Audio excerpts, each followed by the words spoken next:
Hi, I'm Catherine, Events Manager at the Wine Society, and I'm joined by Pierre, our Director of Wine, and we're going to be tasting and talking through our Global Icons tasting kit.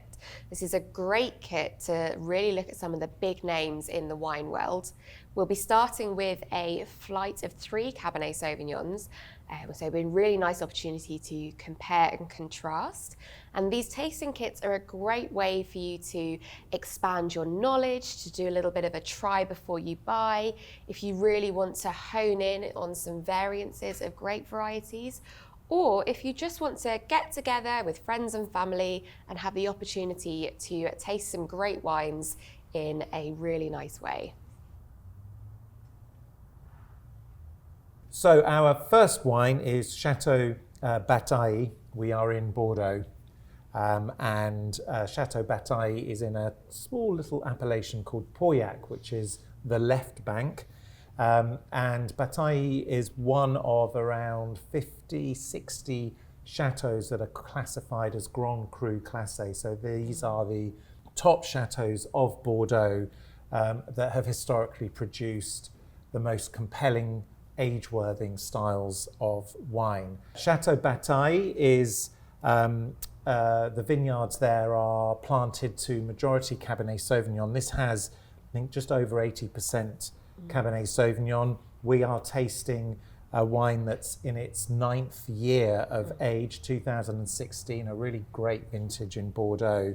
As expected from a wine with Cabernet Sauvignon, deep in colour, and from a flavour profile, when you smell the wine, it's really sort of cedary, hints of tobacco, which for me, that's as a result of some of the bottle age that this wine has had. When you taste it, it's really full-bodied. I always think of Pauillac as the sort of punchiest style of the left bank. And when I say punchy, what I mean by that is structure and tannin. You get that sensation of tannic grip, that slight sort of bitterness on your gums, which is exactly why these sorts of wines both age well, but also why these kind of wines are really good with rich flavoured food. So if you're a meat eater, goes really well with sort of red meat. If you don't eat meat, actually goes really well with kind of lovely kind of slow cooked bean stews, those sorts of dishes.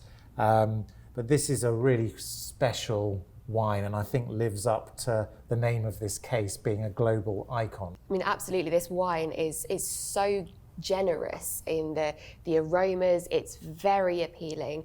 Then when you get to the palate, it's very concentrated, it's intense, it's moorish. The structure of the tannins, it is slightly having to chew through them, but I don't mind that. I think it's just a way to want to go back to more, and it gives you an insight into what it's going to become. Absolutely.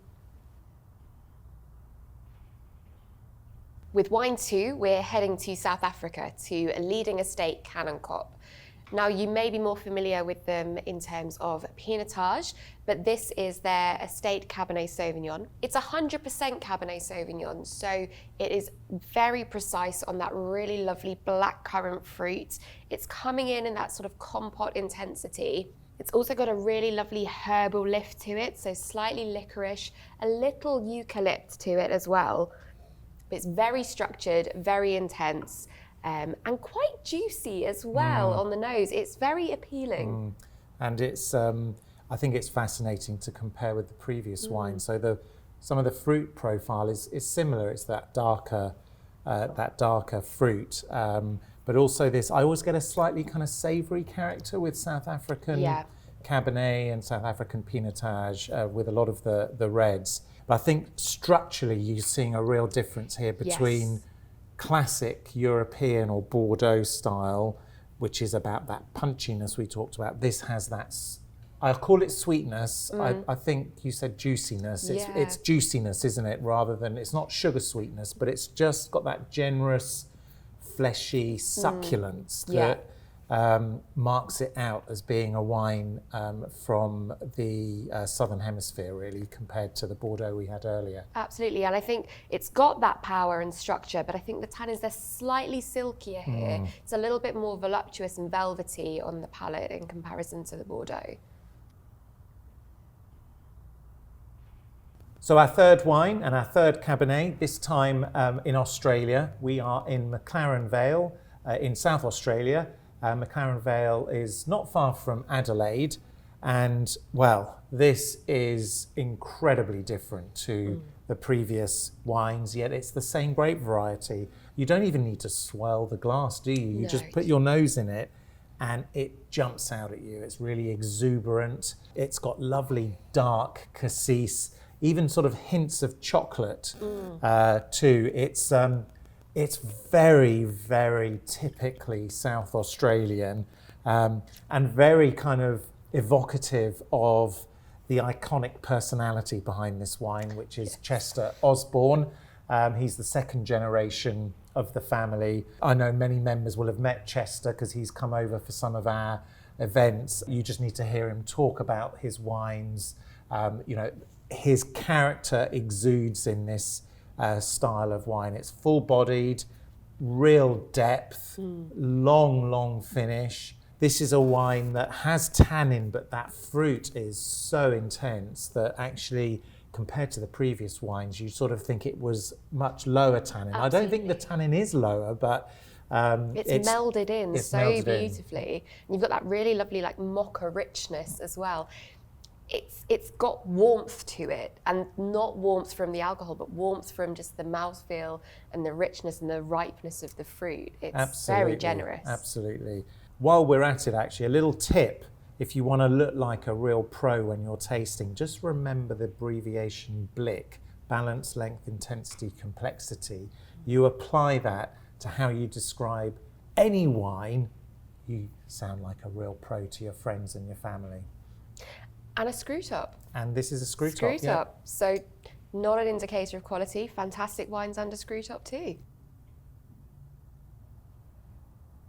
For wine 4, we're in Italy with Chianti. It's the Gran Selezione from Fontodi. Fontodi, as a producer, based right in the heart of the Chianti Classico region. They've been cultivating vines since the Roman times, and winemaker Giovanni Manetti really focuses on the purity of fruit, representative of its region. This is a lovely wine. It shows that real true Chianti style. It's got that Sangiovese grape, so it's lovely and perfumed.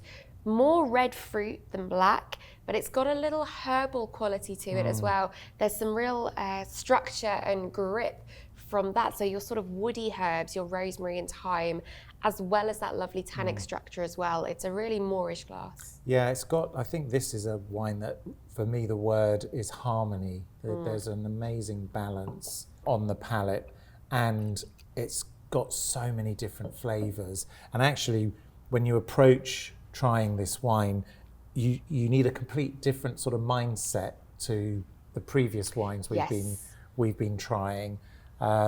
But there's so much going on in here, and it just sort of flows really beautifully. Lovely wine. Yeah, it's got a bit more of that elegance and perfume delicacy while still having the structure to make it a complete wine.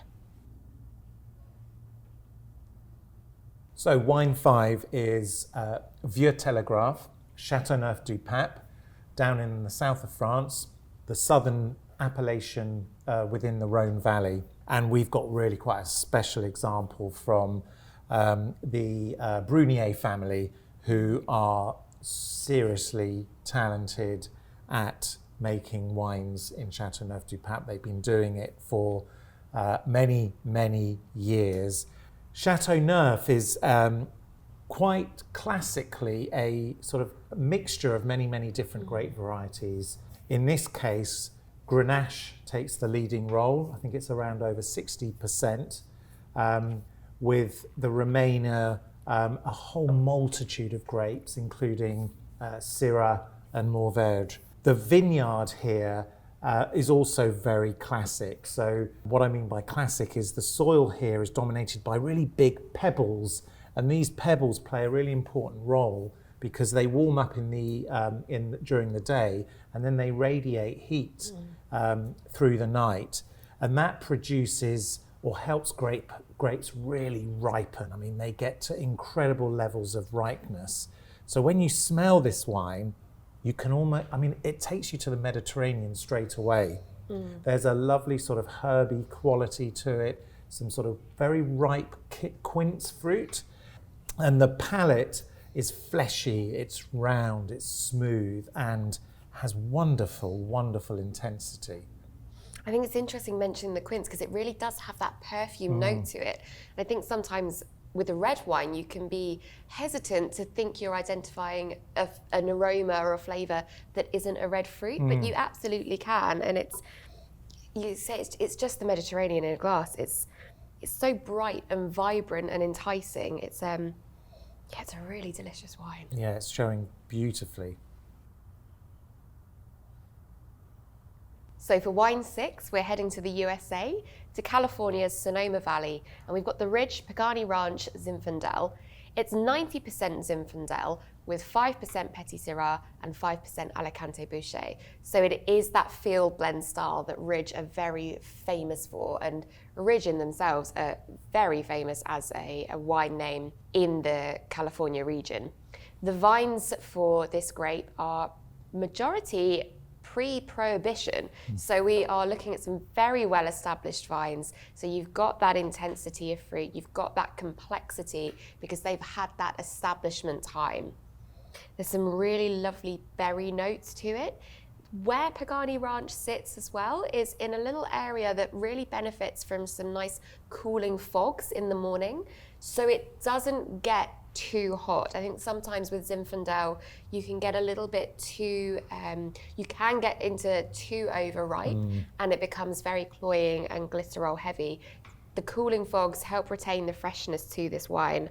Yeah, I agree. It's a real blockbuster of a wine, isn't it? But it's really well controlled, and the fruit flavours as you just described them, and it's just so soft on the palate. And really well interwoven. It round and fleshy and just it's a gorgeous wine. Absolutely, you're getting a bit more of those sort of almost blueberry fruits as well, quite squishy, quite ripe, but still that lovely structural complexity to it as well. And again, it's one where, you know, if you wanted to approach it now, it's drinking beautifully, but it wouldn't hurt to pop it into a decanter or even just do a little double decanter out of the bottle and back in, just to help soften it up slightly. And in terms of ageability, it really would go for another few years just to help soften out and meld together, although it's already a very well integrated wine. This is a great wine to have with barbecue. Oh, absolutely, because it will cut through so many, barbecues that with all the different types of food that you have at a barbecue, it just works with so many different, it's just very, very, very, very versatile, isn't it? Absolutely. So thank you for joining us for our taste and talk through the Global Icons tasting kit. The wines included are available in bottle if you've tried before you buy and found that there is something that you definitely want to revisit, either now or in a few years, depending on how they may turn out. If you're looking to explore further with our tasting kits, you can find them online. Thank you for joining us.